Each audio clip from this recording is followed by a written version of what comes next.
There's no place to escape to. This is the last podcast. On the left. Side stories. Live from your glade. That's when the cannibalism started.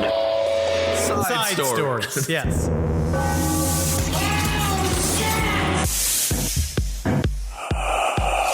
Back on the scene. Feeling mean. Man. Feeling mean on the scene, baby. The classic Kissel-Zabrowski connection. I'm mean feeling on the gay scene. as a bird today, man. That's good. how I feel. Do you think all birds are gay? I hope that they are. That would make them happy. Sure, whatever.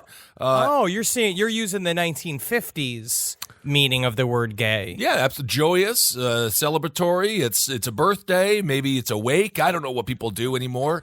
That was my mom's like funny way of saying a man was homosexual, is that she would say he was happy and lighthearted. Oh, you're just a wonderful Polish Italian mother. That's what she used to do, man. So last night. So the slime in my neighborhood is like significantly tapered down. That's like, good. And I'm still looking for it. I go course. around, I sniff around for it. Have you seen it pop up on your Citizen app yet? Is it like a little red dot? Slime Patrol, letting everyone know there is this slime in the area. Keep your kids inside. Don't walk your dogs. There was another app. I forgot what it was called. Not Citizen. It was another app that was a neighborhood app that I tried for a second, but then people were just gossiping. So I stopped following it. But the slime was popping up on that, but that's fine. Good. But what I've noticed, so last night, this is not bullshit. Okay. All right. Mm-hmm. I went out to walk Wendy about midnight. It's a little late As for a I'm walk. walking, that's her last walk of the night. Okay. Because if not, she wakes us up at 5 o'clock in the morning to go pee. All right. So she has to get one last squirt, no matter what. And I don't even understand, because her bladder must be the size of a kidney bean. Yeah, probably the size of a walnut, something like that, yeah. I don't know how big a dog's bladders are. I've never tried to find out with my dick. Well, right? that's disgusting. You could also use a knife, which if you are a veterinarian, or you could Google it. I guess there are many other ways to find things out other than using a body part. But yeah, I like using my digits to explore. All right, what's the point of the story, Henry? So I was outside, and I have a weird-ass neighborhood. I don't know what's going on, and I really do think that. And it's not just the weed in me and in people in the neighborhood. But I swear to God, I'm going on the street. Dog starts going nuts. It was a weird-ass noise. She's like going, I look, and there is these lights are coming up from behind this building. Well, there's a bunch of construction happening over there, but these, like a electric blue light, like it was coming out of some kind of generator, and it was going wah wah wah wah wah wah wah wah wah wah wah wah wah. This crazy, filling the entire street with noise. Okay. When he's going nuts, when he can't handle it, like so something happened. She's acting like she's seeing stuff. It's got this weird, and I was like, I wigged out, right? I picked up Wendy. We walked back on the street because I wanted to go explore, but I couldn't go with Wendy. Of course. So I went to go look over there, but by the time I looked over there, the lights had stopped. Right, and this is in the middle of the night. Right. I come back into the house, because I've heard this noise before. It was in my parking lot, and I thought it was some strange alarm, but actually it was this weird, like, whoa, whoa, whoa, whoa, whoa. Yeah. Whoa, whoa, whoa, whoa, whoa, whoa, whoa. And I don't know what it is. That's the story. Is you heard us? How old are you? What has happened to your brain? I went to go it's look like those where the lights were, and then the lights were gone. I don't even know what the company is. It's like some progressive commercial or insurance commercial, and one of their friends starts acting like everyone's parents, and then he's like, "Oh, look at this! Oh, barely working or working hard or hardly working. You're somebody's father but you don't have a kid." I don't understand what's going on. Wendy is my child. All right. This is Side Stories, everyone. I am Ben Kissel. That's Henry Zabrowski. Maybe Elton John is your new neighbor. Could that be it? Maybe Elton John moved in. This is just Elton's nightly routine. He puts on whatever lamp he puts on to maintain such a youthful look. Maybe that's what's happening. But Nat didn't want to go out with me. I was like, Nat, let's go out. And she's like, you're scaring me. Stop scaring me. And I was like, let's go find these lights right now. And then by the time I walked back out there, the lights were gone. Mm-hmm. So I don't know what the hell it was. All I know is that I have the movie Repo Man is happening in my neighborhood right down the street, and I'm missing it. You're missing the whole damn thing, and maybe that's best. Maybe that's for the best, because I don't necessarily know if your character in this movie is going to end up alive by the end of it. As long as I'm living, man. As long as I'm living to my fullest extent. Because You're going to be the first one dead. I have to go and I have to discover these mysteries. I have to contribute something to society. This is not just about comedy and about making art. We got to go out there. If I can get a hold of whatever one of these orbs are that's coming out of this, whatever, if it's some kind of broken, maybe they cut through some lime rock or something, and underneath there is all this, like, maybe it's like chuds, maybe it's something else, maybe finally we're catching the breach, maybe they found a ley line all filled with orgone, just like up to its fucking pulsating veins in argon, and I want to go touch it, and then I become like the super Polish, like you become like what the Thule Society that was hoping they would do with the Germans, but for good, not for bad. We're going to talk about the Polish a little bit later on in this episode. I do think there is a direct correlation with the legalization of marijuana in Los Angeles and the slime sightings and the pulsating light sightings. It seems like your brain is full of weed. Perhaps you're not seeing things clearly, and maybe you need to switch to whiskey, and then you'll have the courage to go over there. I was drinking whiskey. With Wendy, I was drinking whiskey. What's going on? And smoking weed. You just don't understand. You act like the same thing, too. I've seen you put your Bud Light goggles on, where you be like, now let's get to the center of this story, and you've never been more certain in your life when you're filled with BLs. I know for a fact what's going on. All right. I want to talk about this one letter first. I want to talk about the letter of the Do Attend party. Really quick. Okay, so we had the Furnace Festival in Philly actually happened. And this, again, Henry, you know what this is a reminder of? If you build it, they will come. Not sober, but they will arrive. It looked to me like a pretty big hit and a good communal event for the community there in the society. It seemed like it was a lot of fun. Yeah. There was about 150 people came. I saw a couple of people, a couple of pictures there. I thought it was very interesting with a couple of people toasting each other with Bud Light limes. I'd like to think that was a shout out to us. If not, sure, but if not, great. With parallel thinking.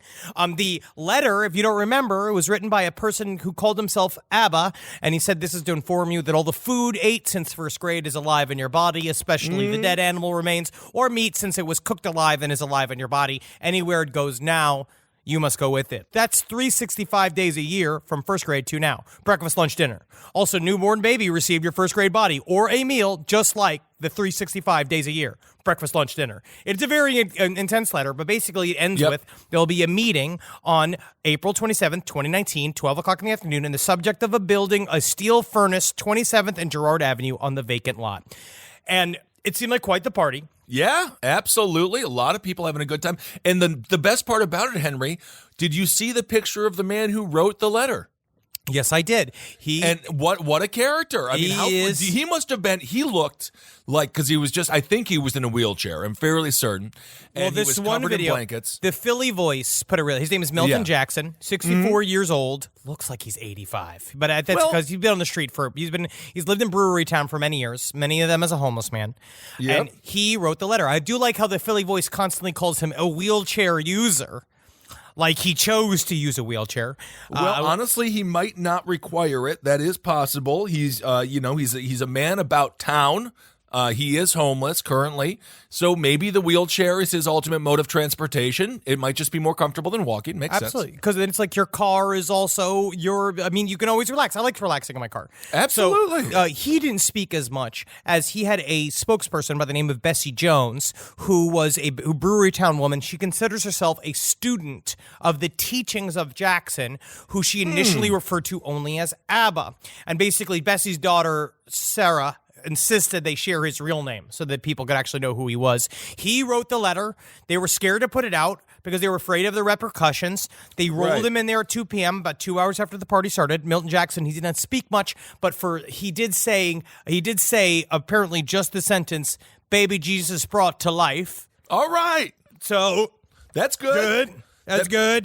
He's in there. Baby Jesus screaming in a cradle somewhere, brought to life. That's good. That's what you want as opposed to a lifeless baby Jesus. That's not something you can party around. You have to mourn. But people were hanging out, and apparently Bessie was saying the way she sort of extended the lessons from the letter. If you want to go read the full transcript of the letter, I suggest you do. It's fun. But she did say she was trying to kind of describe what his teachings were all about. Okay. And she says that it's not about turning people into statues. Though Milton, a vegetarian, does think that meat remains inside humans for extended periods of time. It does. He compares our human bodies to a furnace. What we all want to be is a furnace so we can purify ourselves and get rid of dead remains and things that are toxic to our bodies. Abbott doesn't eat meat. He always tried to get us to not eat meat. Okay. I like this guy. I mean, he's got a message. He's motivated. I am personally not a vegetarian, but I do understand the vegetarian mindset. I feel bad every time I eat pork. It's just so good, but pigs are also so cute and so smart. So this man, his heart was in the right place. He sent out the letter. They said, what's going to happen? Everyone's going to make fun of you. Much like what everyone told Adam Sandler. They're all going to laugh at you. They're all going to laugh at you. They're all going to laugh at you. But you know what they didn't do? They didn't laugh at him. They laughed with him as they all communed together in a beautiful Philadelphia park. It looked like an absolute blast. And if this doesn't motivate you to get out there, spread your word around, and all you have to do is have a destination in mind. That's what he did right, Henry. They asked him what did he think of the furnace party, and he said he wasn't surprised. No, he's not surprised because he planned it. That's the perfect thing. He planned it all. I really take a lot from this, Kissel. I really too. do believe the same thing. It's about, if you want to see something to change in this world, you got to go do it. Absolutely. If there's a party that you wish you were a part of that wasn't there, you're not getting invited to, right? Throw your own goddamn party. Make your own stuff. Go out there, follow your own goddamn dreams. And it's not about pulling yourself up by the bootstraps. It's about possibly fashioning bootstraps. Absolutely. Think about that. If you could fashion your own bootstraps. I took that a lot from you. When I did the documentary, I was forced to sit. You're putting together a documentary about your election cycle. This is going to be, so the documentary, Travis Irvine is working on it. My friend Earnhardt's going to do the band, great band. They're going to do the music, and it's going to be called Hail Yourself America. And because of this documentary experience, which should be out sometime this year, Henry is forced to say nice things about me in front of a camera. Not forced, but I feel like you would say nice things. I was truthful. I was truthful, and I think that was important. But a part of it is that I think what was nice about what I said, what I said, was that your election cycle, you running for Brooklyn Borough president, was more about, to me, the fact that you can go from having very little political influence and not coming from money and not coming from political family. You could go and you could put together your own election campaign and you could make it work. And you can get on a ballot. Get on that ballot. It's amazing. Yeah, it's all about you knowing that you have to just kind of make it so that there's no alternative to you doing the thing, and then you do the thing. Absolutely. And so this man, the furnace party, and whatever you want to do in life, and you're not going to win the first time, Henry definitely and I, in the arts, this is the only thing that Henry and I, this podcast that you're listening to and last podcast on the left, Top Hat, all the network, this is the only thing we have ever succeeded at. And this was only because we had to do it all ourselves. And we're still gripping on by the tips of our fingers. We're like the dude from Free Solo, just like, how are they even staying up?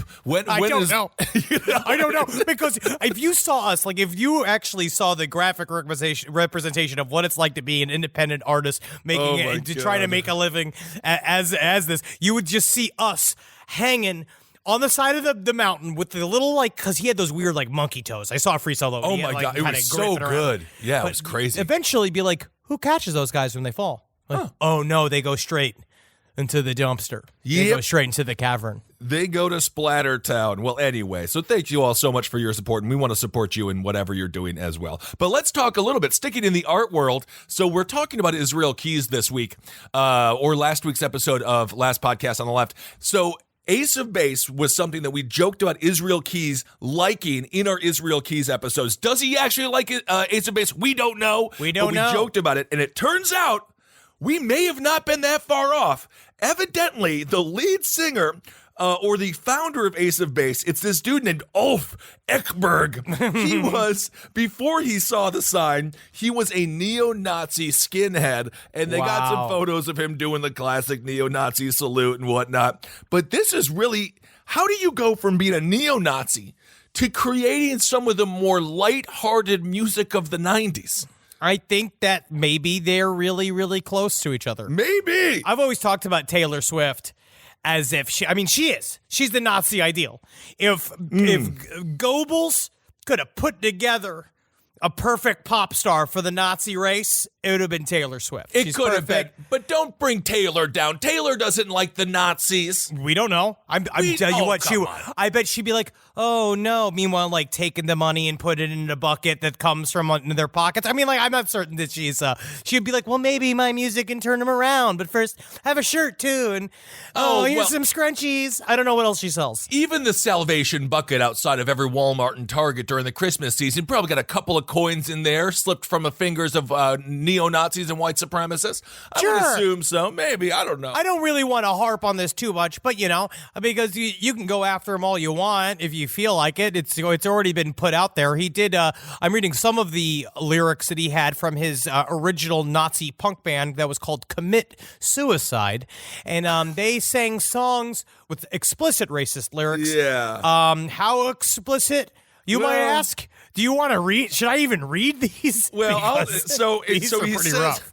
Yeah, it says, men in white hoods march down the road. We enjoy ourselves when we're sawing off. You can imagine that is the N-word. Heads, immigrant, we hate you. Out, out, out. Nordic people, wake up now. Shoot, shoot, shoot. I saw the sign, and it opened up my eyes. I saw the sign. No, it don't matter without understanding. That's how I bet you those were the original lyrics are all scrapped, because sometimes they'll write like stunt lyrics while they're putting in the music, and they just have to be like, hey, he's like, hey guys, can you tell me what's a really bad word for Asian people? We're like, we don't need it. Let's write a song about dancing. Indeed. Well, it's a much better song, and I don't know, maybe he did have a transformation in his life. Everyone can change. I got nothing wrong with Ace of Base. It is just kind of a funny coincidence that we were making that joke, because Israel Keys is a colossal piece of crap and a white supremacist. So anyway, that's a little synchronicity in the Matrix here. It really is. Now, all right. Okay. But Henry, this next story coming up. This is Henry. Henry is salivating right now. He is like. He is like a hungry Saint Bernard. His jowls are dripping with saliva. And just because the excitement of what's going on right now regarding ufology. UFOs, baby. Uh-oh. Disclosure is coming, y'all. Pew, pew, here, here. Uh-oh. Can we get some of those horn noises in here, Travis? My horn noise sounded like I was like, buck, buck, buck, buck. That's not a horn. I am from Wisconsin. I don't know what people do. It's very weird. Disclosure is coming. Okay. Slowly in trickles, and it's happening, unfortunately, under the reign of Fatboy president, but it's pretty amazing that it is the way that it is. The first thing it's showing, obviously, you're going to have to read a little bit between the lines here, because they're not openly saying that there are UFOs, or they know what they are, or they've been tracking them. What they're saying is they're going as far to spend government money and change government standards of reporting UFO sightings to the U.S. Navy, which is actually something not to bat a nutlash at, because this is something that is very difficult to change. It requires a great deal of energy, and it's not something they're going to do unwarranted. Now, what they have here in an article by the fucking Washington Post, which is what I love about this shit. I don't know why. WAPO is all right, but would you say this? Because sometimes, you know what I mean? Because a lot of times it's in like, in the Della Punca Courier, you're having, like, this is a real newspaper. Yes, that is true. Before we get into that, the Navy, as you just mentioned, is the Navy on the front lines when it comes to UFO research? They got the planes. They're in the middle of frickin' nowhere half of the time. That's where Project Blue Book was centered. Okay. The U.S. Navy has always been involved in the quote-unquote the unexplained aerial phenomena research end of the U.S. government, and perhaps the Pentagon. We saw a little bit of that with the revelation of ATIP and OFSAP coming out, which we covered a little bit in our Skinwalker Ranch episodes. Right. Now, according to WAPO, a recent uptick in sightings of identified flying objects, or as the military calls them, unexplained aerial phenomena, has prompted the Navy to draft formal procedures for pilots to document encounters, a corrective measure that former officials say is long overdue. Wow. These intrusions, they're saying, that enough UFO sightings have been happening in military designated airspace. It's been a regular basis since 2014. They're saying up to multiple times per month to the point where pilots are so angry with their bosses saying you have to listen to us. They are reporting things that they're reporting orbs quite a bit. Awesome. This is like literally actual chrome orbs flying through the sky. They're saying these Tic Tac shaped objects, which if you look up the Tic Tac UFO of December 2017, you can see this footage. They're saying these porcelain white objects with no seams are flying through military airspace. This is a huge deal. The fact that they are talking about this for so long, just the idea of bringing up this subject would make you a laughingstock to most people, which I think is probably still true because they figured out how to beat us, which is you do a cultural victory like in Civ 5, where you change the minds of everybody else so that they automatically think you think you're stupid just for even talking about UFOs. Right. So it is, to Henry's point, really fascinating. The Navy actually came out with a statement. The U.S. military very rarely makes statements about UFOs. Obviously, we had the disclosure that they paid $25 million for a secret program. As relatively recently, I think Harry Reid, the Democrat of Nevada, was a part of that. Yeah, but $22 million isn't even fucking anything to the U.S. government. That's their that's their Nespresso budget. Yeah, exactly. Seriously, that is their snack budget for a Thursday. And of course, Bill Clinton in like 94, he was on Jay Leno, I think, and he's like, I want to get to the bottom. I'm going to get to the bottom of these UFOs. And of course, meanwhile, he's just like, baby, he was already the bottom of several interns. Come on. Yes. Do you remember this? Really, I remember that. Hey. So the Navy actually came out and said there have been a number of reports of unauthorized or unidentified aircraft entering various military-controlled ranges and designated airspace in recent years. So they're doing this for safety concerns. They also said the Navy is updating and formalizing the process by which reports of any suspected incursions can be made to the cognizant authorities, a new message to the fleet that will detail the steps of reporting in its drafts. So this is, Henry, would you say this is probably the biggest UFO news since when since we found out that there was actually a multi-million-dollar program? Yes, this is very big news. It's just showing, it's what we I think the UFO community quite often wanted this slow disclosure. Obviously, this is not full-on disclosure. They're still saying, like, they don't want them called UFOs. They don't want to say ships. They just need very perfunctory descriptions of what people are seeing so that they can label it phenomena, and then God knows what they're going to do with it. But mostly, it is them showing a little bit of their cards, saying, right, we have been throwing money at this to try to figure out what it is. And probably the reason why we're not saying anything about the research that we're doing is because we don't know what it is. We're witnessing something that is a tenuous relationship with our idea of reality, which is very difficult to introduce millions upon millions of people to, because it's going to freak them out. But it's important for once we get down to brass tacks, which I think they're going to realize, these UFOs are not just ships. These are not just spaceships from another planet. This is some kind of psychic phenomena, and that once we can crack open the other side of the science end of this and say this is how interdimensional crafts work, this is why we are one of many universes, and how we can explain it, and how somewhere deep inside our reptile brain it functions as an antenna for these things, and we kind of half create them as they go. All right. It could also just be a flying big boy, like the film Austin Powers, if you recall how Dr. Evil escapes in a flying big boy. The fast food restaurant. Could be one of those. It's at a giant Johnson. Remember that when they had a bunch of euphemisms for penis, and they called that on the. They made a lot of money on that movie.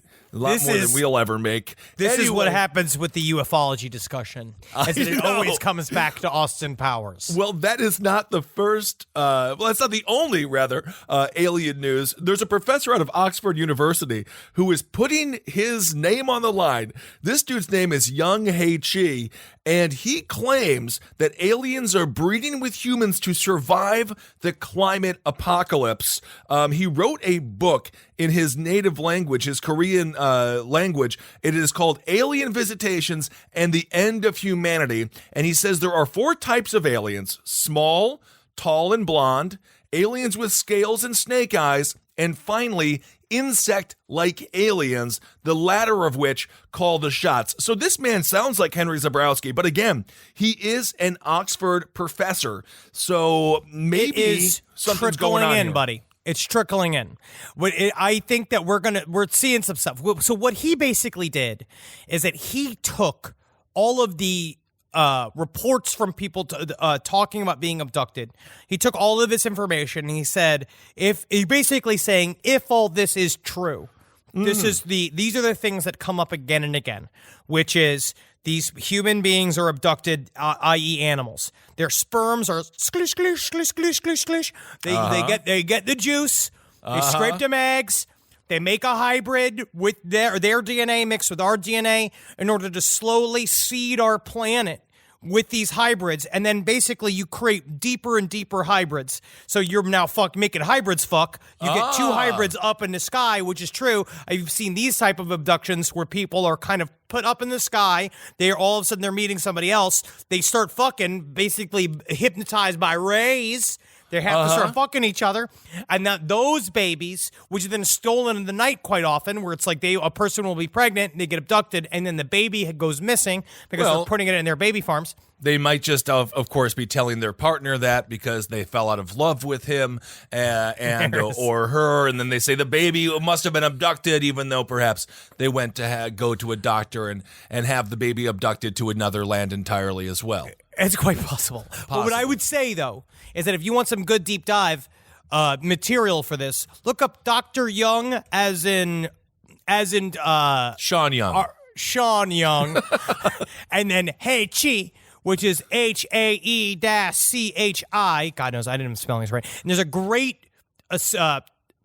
lecture he did called The Environmental Crisis and the Increase of Alien Abduction. And there's a couple of lectures he has on there that are very, very interesting. It's just done by legit people, which is why it's starting to make news. Well, he takes all of the, there's another guy named David Jacobs that does a lot of research who has been compiling abduction research under his group, the International Center for Abduction Research, that has a lot of shit. I would love to see the emails they get sent on a regular basis from people who claim to be abducted, but in reality, they were just blackout drunk. So according to Chi, the aliens, they share the same biosphere as us, and we're messing it up. So they're getting mad at us. This is what he said. He said, they come not for the sake of us, but for the sake of them. Their survival, but their survival is actually our survival as well. Their survival of the entire biosphere. That is where I progressed in developing my theory, and I'm looking for more evidence to support my view, which actually that makes the whole "we come in peace"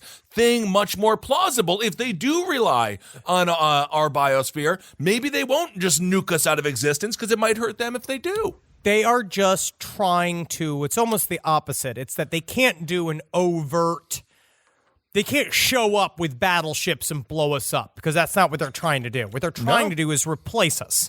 They're trying to slowly but surely replace us so they can live in our world, because according to, if you want to believe the more extended lore about the alien agenda, is a lot of these people, specifically Greys, are coming from an area of basically area of the universe that is dying. And they come here and we match up, and so they are just slowly but surely being like, well, hey, this will work for everybody, because we'll make you guys look like skinny Kate Mosses that can also live in our starships, but we also then get all of your gold, and we get all of your oxygen. With any luck, they'll land in Indiana first and realize that indeed this planet is failing as well. So just get out of here. Get out of here. That's what I say. So man, I just say come be on the show. Come be on if you're an alien and you're listening and you're getting this in your spacecraft, Skype in or whatever, like click clack, whatever your version of Skype is, we'll download it. Come on the show. Come on the show. I want it. Honestly, I'd like to have a pretty legit channeler. I don't know if there's anybody out there who does channel, but if you got some Pleiadians we could speak to, fucking pump them through the fucking net, dude. All right, there it is. That's a little alien corner. All right, I'm just so excited, man. This is big for me. It is. It's absolutely awesome. It's big for all of us. It is. I love it. I love that the Navy is commenting, because these people in the Navy, like a general, These people are hardened. They don't want to talk about this nerdy shit. They don't want to, like, they want to talk about war and peace. They want to talk about the Russians. They want to talk about the Chinese the cyber war is the next big war, and we need to, get a leg up on what's already a situation that we're losing. So, they don't want to talk about this. Although I do think it would be fun to be one of the seamen, one of the Navy guys there. Oh, yeah. No, I was about to say, it would be fun to be a little seaman just going through the tubes, coming at the cock. You can be inside a vagina and you're looking for eggs. I love eggs. Well, that's pure proteins. That's basically what being a naval military person is. You go through all the tubes in the submarine. Yeah, you know what my father did. That's my father. My father was a submariner. I know what he was. We had the same bodies. We were the same heights, you know what I mean? But also, my father was a pretty randy gentleman up until he met my sainted mother. Absolutely. No, you would have been great. But that's how my mom always put it about my dad, is that when they used to talk my mom, she was like, oh, when I met your father, oh, God, Henry Thomas, the only women he would date were bar women. What do you mean ball women? Bar women. Bar women. Bar women. That's the only thing she called it was bar women. And I was like, I love bar women. Yeah, what's wrong with just like your father. just like your horny father. Well, all right. Let's come back to earth here. I want to tell this story about this dude named Kai. Now, he is the hatchet-wielding hitchhiker. He has been arrested. Now, you probably have seen him, even if you don't think that you know who this guy is. I'm sure that you have seen him. He was a meme for a hot second. Yeah. He was a meme. He did this whole thing where it's like smash, smash, smash, and everyone's like, that's so cute and funny. And he's like kind of like lovable. He reminds me a little bit of Jesse from the Who Wants to Be a VJ competition from MTV in the 1990s. Long hair, kind of strung out. I met him at an Adult Swim party once, and he he has not changed, which I actually think is bad for him. Yeah, probably. He probably wants to change just a little bit. So anyway, this dude, Kai, you can just YouTube Kai and you'll see the video. His real name is Caleb McGilvery. And, again, he was the hatchet-wielding hitchhiker. He was arrested without incident at a Greyhound bus stop at 6:30 p.m. That was in New Jersey. Now, why was he arrested? Because this dude, Joseph Gelfie, was found dead. Now, this guy, authorities in Union County named the animated couch-crashing drifter as a suspect in the death of New Jersey attorney Joseph Gelfie. Gelfie was found dead Monday inside his home on Starlight Drive when officers made a kind of a welfare check. An autopsy determined Gelfie died from blunt force trauma to the head. So it seems to me like this guy, Gelfie, because Kai's whole thing was that he was like surviving off the land. Well, did he save somebody? He did something. There was some weird story. Yeah, there was something he said there. He saved somebody for some guy, but it seems to be that is kind of run out. Yeah, because now it looks as if he crashed on this guy's couch, and it seems as if he killed him. So a Union County District Attorney official declined to reveal how the hitchhiker was tied to the lawyer's killing. McGilvery, or Kai, is being held on $3 million bail and will be extradited to New Jersey. He was found at a Starbucks when a hero Starbucks employee spotted him and was like, that's the dude who's wanted for murder. Well, he also went viral on fucking YouTube. It's really difficult to hide. Yeah. Unless you do that, because that's a problem. Some reason these meme people, it seems to be they actually get a lot more like street recognition than anybody else, because they're just being sent from person to person, and physically the computer screen's like 9 inches from your eyeballs all the time, so it just gets burnt in there. Absolutely. And of course, the meme people are always famous, and maybe it went to his weird little head. I mean, we've seen people like this in this industry. Yes. Like when Vine broke. Vine was an app. Seriously, I have to remind people what Vine was. That's how weird it is. Vine was an app where you recorded like 6-second videos and you could loop them, and everyone was like, oh, Vine is the biggest thing ever. And then there was a thing called Vine Stars, and we knew one dude who was a Vine star, really nice guy, but he was making a documentary about being a Vine star, and of course, before you could finish the doc, the Vine thing was over. No, I remember, because our manager had several Vine stars.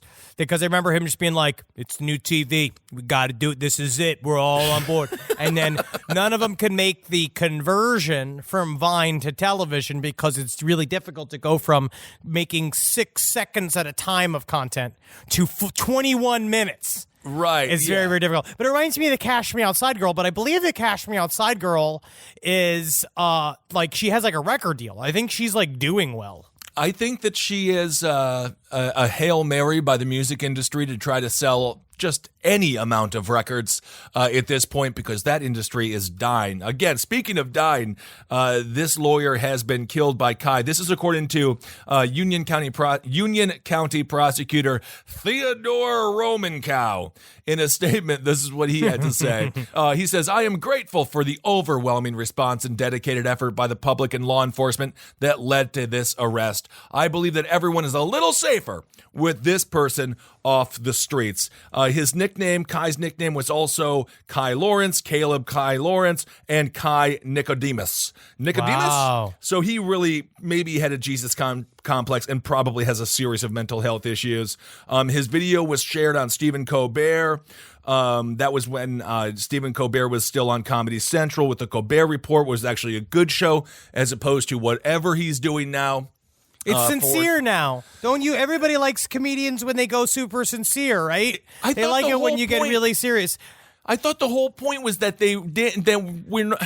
You're not smart. You don't know, Kissel. Real comedians, they make you sad, and politicians are supposed to be funny, and you're supposed to like them. Oh, that's the world we live in now. Yeah. Politicians are supposed to be like funny. They're supposed to have memes, and you're supposed to just love every single thing they do, every single fucking thing that they do. And comedians are supposed to be philosopher kings that tell you how to think and behave. Well, in no way is that an indicative side effect of how dumb we've become as a culture. No way. All right. So Kai looks like he might be finally have a home. Unfortunately for him, it will be a New Jersey penitentiary because most likely.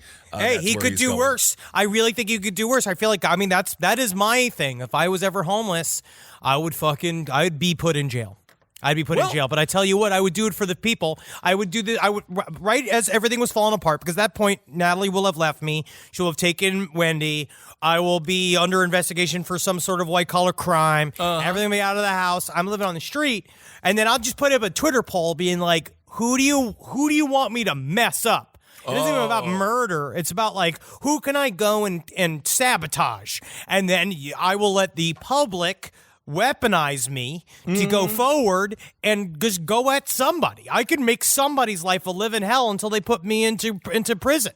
Well, I think if you are homeless, you'll be able to find a way to commit enough crimes where they will put you in prison. I mean, hell, even loitering. A couple of times caught loitering, they'll lock you up for a few nights anyway. If I ever get terminal cancer, I'm using it. You know what I mean? You better, buddy. That's what. But I'm using Jigsaw. it. That's exactly what Jigsaw does. Yeah, I'll be the good Jigsaw. But how Jigsaw ended up being good, I'm going to be like that. I'm going to do that. I know. But you wouldn't do that?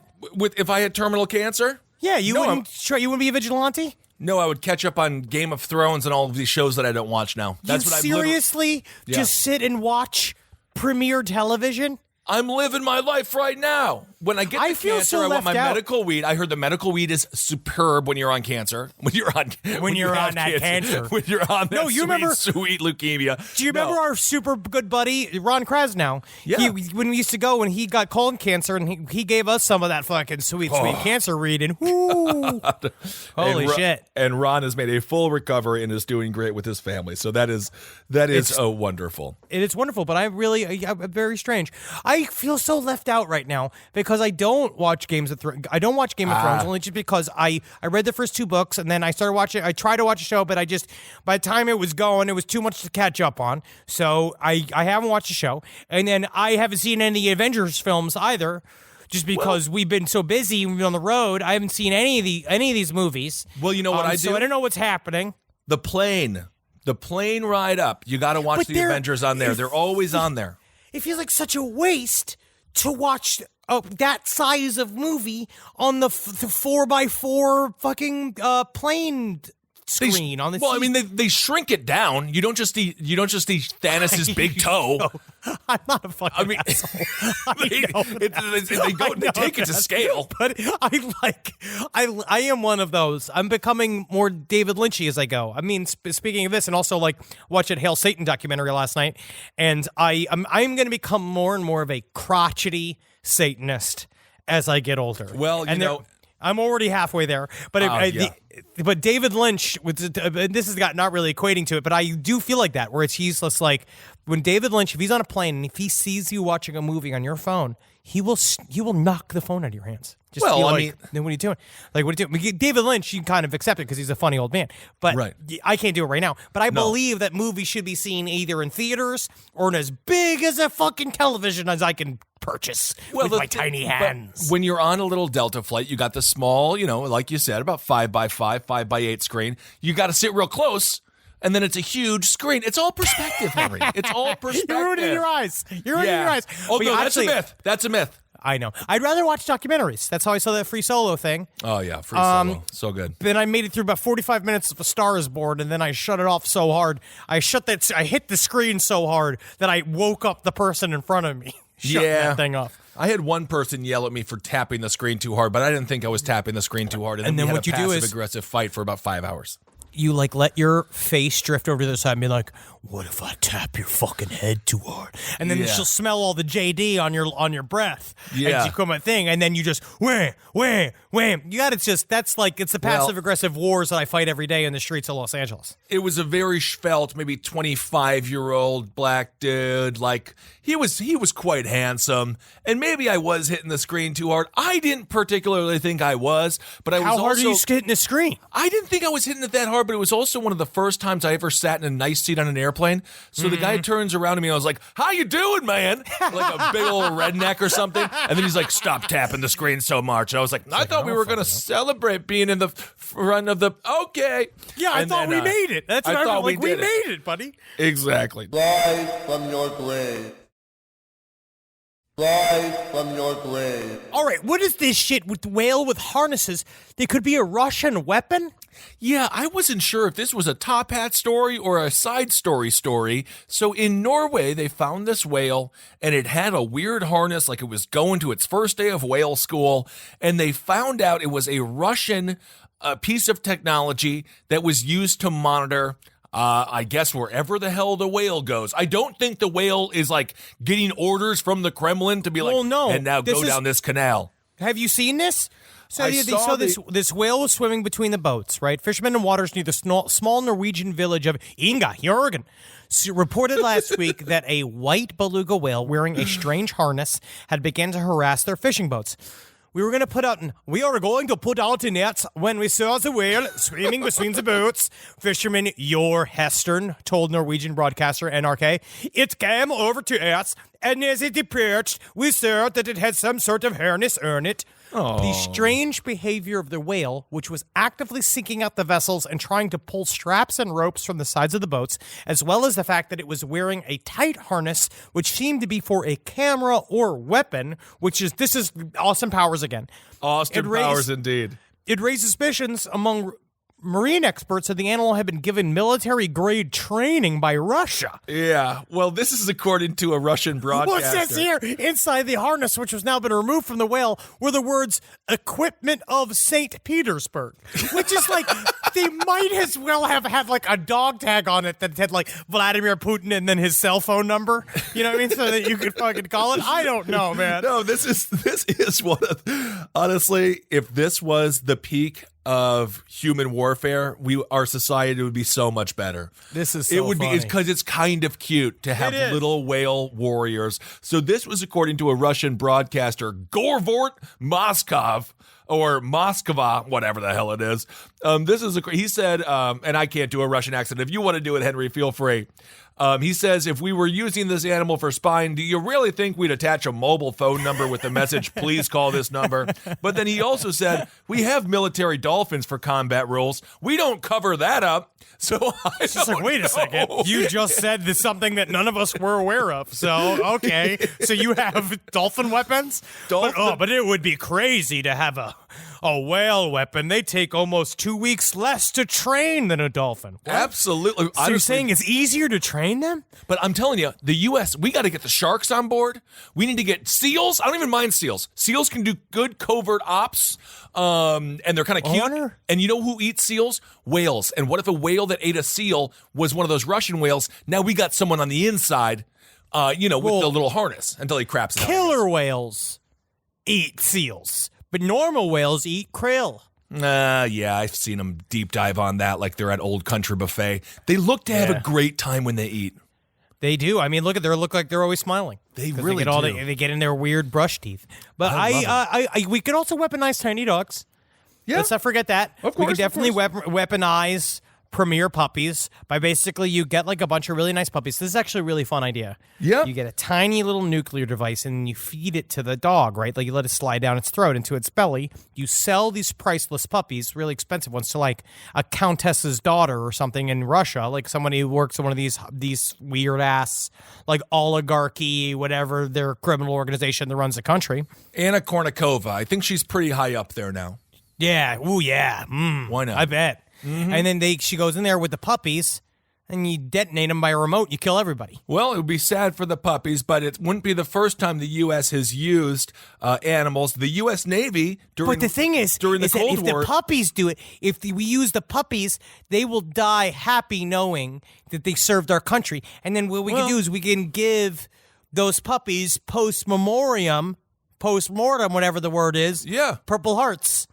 Well, I think you have to survive. Well, yeah, no, okay, all right. Do you? No, you have to survive to get a Purple Heart. I think you can get one post-mortem. I'm pretty sure. So, yes, I agree. Can we give them medals of honor? Yeah, we can give them anything. What do you have to do to get a Medal of Honor? I think Medal of Honor is the highest civilian award that you can get. I'm fairly certain. Or maybe it's, and then you got the Purple Heart, which is the highest military award. I don't know. Don't quote me on any of that. But the U.S. Navy used dolphins during the Cold War. Apparently, they set up a special program for training dolphins and sea lions in California. And it's called the U.S. Navy Marine Mammal Program. It was based in San Diego. It uses bottlenose dolphins and California sea lions, and their job really does suck. Their job is locating mines and other dangerous objects on the ocean floor, and I'm assuming they locate them by hitting them and exploding. Yeah. Shit.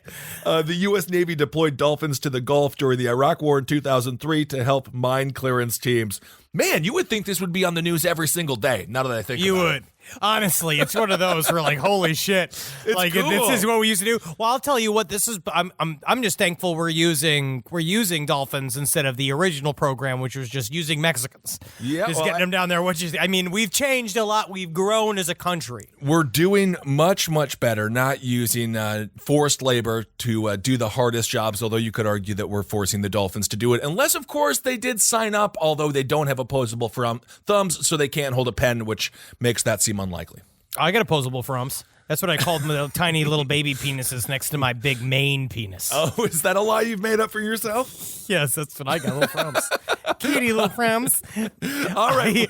But the thing about dolphins is that until they figure out how to use guns, well, they are going to be our subjects. They need to figure if they are starting to they wonder whether or not dolphins can think and what they need to do. But at this point, there is a race at all times about who is the most capable predator, most capable mammal on this fucking planet, and the dolphins won in the game. They got to figure out a couple of things. They got to figure out how to make their own farms, if that's what they can do. They got to figure out how to make a helicopter, and they got to figure out how to fucking get that money. Yeah, well, and of course they should probably cut out some of the sexual assault that they do down there in the ocean. I'll tell you what, that's a whole other thing.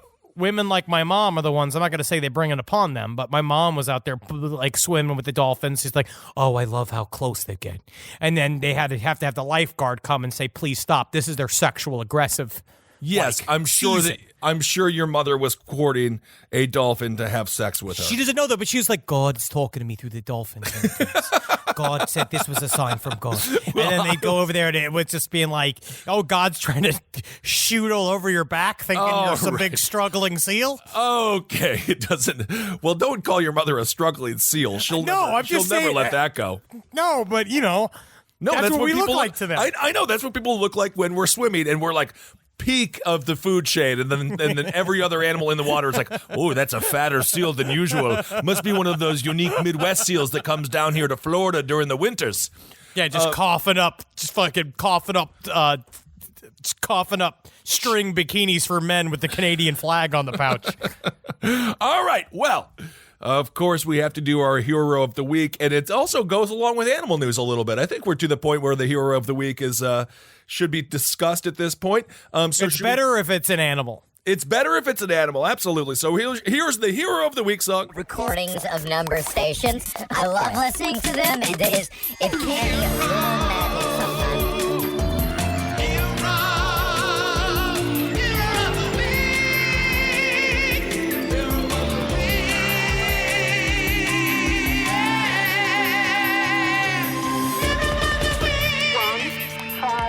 All right, so Freddie the Parrot. Henry, have you heard of Freddie the Parrot? No. Okay, very good. If you would have told me, yes, indeed, I have, and went on a large diatribe, of course. So Freddie the Parrot, his name is Freddy Krueger.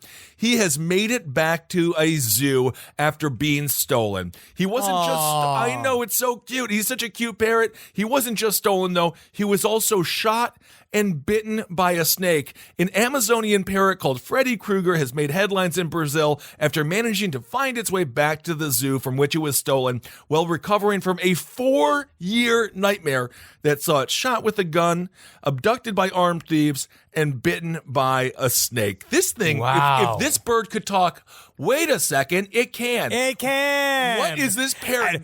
What it's saying? Oh, it's got a lot of alternative views about the Jews, which is unfortunate. That's what always happens. Well, I don't know if neo-Nazis abducted him or not, but something happened. Their turquoise-fronted Amazon parrot, whose Elm Street-inspired moniker stems from its bullet-disfigured face, was pilfered from a zoo in the southern city of Cascavel. And according to the Brazilian newspaper, Folha de Sao Paulo. Sao Paulo? I think it's Sao Paulo. Sao Paulo. Sao Paulo. Freddy's capture was just the latest in a series of misadventures to affect the Amazonian bird. So he had a hell of a lot of stuff going on. Freddy was first brought to the zoo about 4 years ago after being severely injured in a shootout between police and gangsters during a raid on the drug den where he had lived with the villain's owner. And again, Henry, if you are going to do something illegal, a parrot is the worst possible animal. Oh, I mean, I hate birds. I don't hate birds, but I hate the idea of keeping a bird as a pet. I like dogs, and dogs keep your secrets because dogs are loyal. I agree with that, and parrots have been used in criminal cases to have the person who took care of them arrested because they'll be like, Big Boy did it, and then they'll be like, oh, is your nickname Big Boy? And then the owner will be like, it is indeed, and then that owner will go behind bars forever. So I just don't know how that bird then doesn't live outside of that, isn't killed by other birds for being a literal stool pigeon. I know. It is the snitchiest of all the birds. So in the shootout, Freddy was hit in the upper beak, blinded, and suffered burns to his feathers that grow between his eyes. Earlier this month, the parrot was reportedly bitten on the leg by a snake.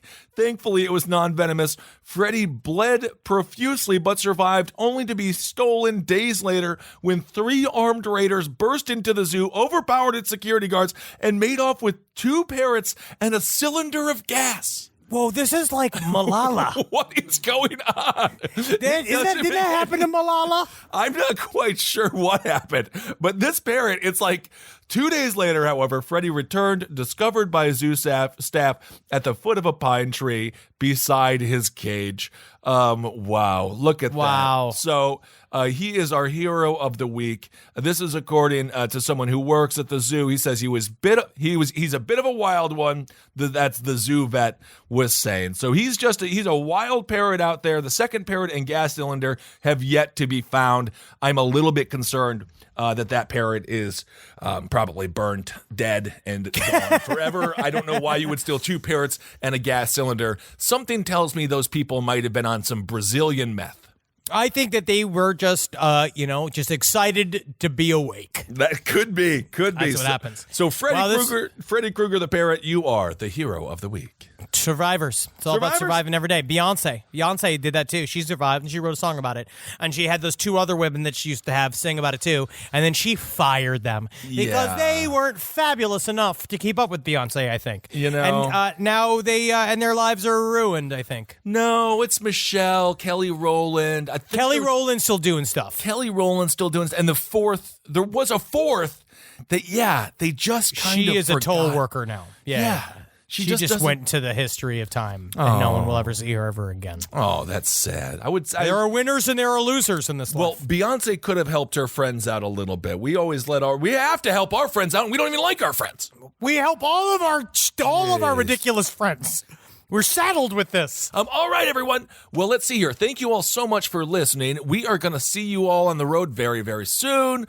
What do we got? We got Vancouver. We got Salt Lake City. We got Portland. We got Seattle. Can't wait. Australia's coming together. The UK is coming all together. Hope to see you all out in Berlin.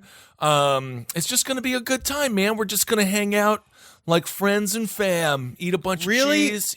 It's always so excited to be back on the road. I love seeing everybody, and we love doing these shows. It's so much fun. Have we changed our rider at all from just a cheese plate, a cheese pizza? This is why I'm getting, this is not why we got tequila now. Now we have tequila as opposed to whiskey. Okay, so you'll see us fatter and badder than ever. I like having, it's good to have the bread as a base because then we end up drinking. Yeah, that's very true. All right, everyone. We're just going to look worse and worse. That's called what we do to ourselves to entertain you. And so every day, you got to live your life. You got to live your life to find truth, find justice for your friends and neighbors, even if you have to take that justice by force. You got to love that you are willing to put your life and your family in the line for justice and truth. You got to love that fact about yourself. Sure. And you got to laugh in the face of those that dare defy you. Any one of your enemies who dares think they can challenge your sheer rigor or will this week. Unless, of course, it's an officer and you were speeding and you were pulled over for said speeding, you got to get the ticket. Sometimes I shall not be detained. Well, remember that sentence. Yeah, like I did. Remember that sentence. When we got pulled over in L.A. by the Uber driver, I shall not be detained. I shall not be detained. Absolutely, everyone. So thank you all so much for listening, and we love you very much. And hail yourselves. Hail Satan. Magustalations. Hail me, hail Satan, truly today. Hey, what's up, everyone? I am Ben Kissel, and I'm with Marcus Parks. Hi, Ben. We're going to talk to you a little bit about Abe Lincoln's Top Hat. It's the political show that Marcus and I do. It's a lot of fun. If you want to get up to date on the weekly news of politics, check out the show. I think you'll like it. I think you'll like it. We're reasonable. Like it. We're reasonable people. We're fine people. So that's good. So check it out, because there is a lot to unpack, and hopefully it helps you get through your week. So hail yourselves, everyone. Thanks for listening. This show is made possible by listeners like you. Thanks to our ad sponsors, you can support our shows by supporting them. For more shows like the one you just listened to, go to lastpodcastnetwork.com.